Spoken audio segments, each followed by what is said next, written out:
India వరకు చూసుకుంటే ఒక ఎక్స్ట్రాడినరీ సిరీస్ ఇది. యాక్చువల్లీ ఇంకా 3-1 తో ఇండియా గెలిచేసే ఛాన్సే. ఎందుకంటే లార్డ్స్ లో సిరాజ్ గనుక అవుట్ అయిపోయి ఉంటే ఖచ్చితంగా జడేజా అయితే మ్యాచ్ గెలిపించేసేవాడు. అందులో ఎలాంటి డౌట్ లేదు. గంభీర్ ఒక విషయంలో మాత్రం గ్రేట్. ఎందుకంటే ఈ స్టార్ వర్షిప్ అయితే తీసేసాడు టీమ్ లోంచి. ఎవరున్నా లేకపోయినా టీం అలా వెళ్తానే ఉంటుంది. ఎవరి కాళ్ళు ఫైట్ చేస్తానే ఉంటారు. ఒకరి మీద డిపెండెన్స్ అయితే లేదు. ఎటు వచ్చి బుమ్రా ఉన్నప్పుడు మాత్రం ఇండియా ఓడిపోతుంది. మేబీ అది కెప్టెన్స్ బుమ్రా మీద టూ మచ్ డిపెండెన్స్ అయిపోవడం వల్ల.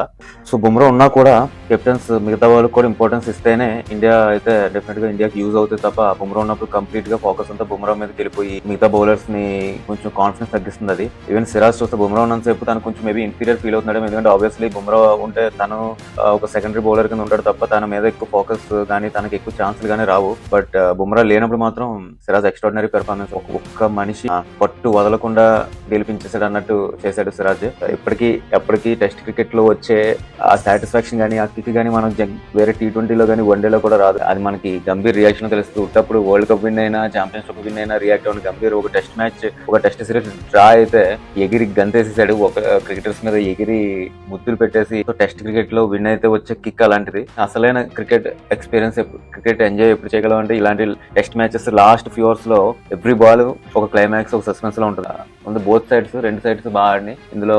సో ఆల్మోస్ట్ 2021లో ఆస్ట్రేలియా సిరీస్ తర్వాత మళ్ళీ అలాంటి టెస్ట్ సిరీస్ ఉండదేమో అనుకున్నాం. బట్ ఈ సిరీస్ దానికి మించి ఎగ్జైట్మెంట్ తో ట్విస్ట్ తో అండ్ ఫైట్ బ్యాక్స్ తో ఉంది. సో ఓవరాల్ గా బోత్ టీమ్స్ డిజర్వ్డ్ అండ్ దానికి తగ్గట్టుగానే బోత్ టీమ్స్ 2-2 తో డ్రా చేసుకున్నాయి. Extraordinary effort from Siraj basically. And Gill కూడా ఫస్ట్ కెప్టెన్ అయినప్పుడు అందరిలాగే నేను కూడా మేబీ రాంగ్ డెసిషన్ ఏమో అనుకున్నాను. బట్ ఇండియా టెస్ట్ టీమ్ మాత్రం ఖచ్చితంగా అతనే కెప్టెన్ అనడంలో ఇంకొన్ని ఇయర్స్ డౌట్ లేదు.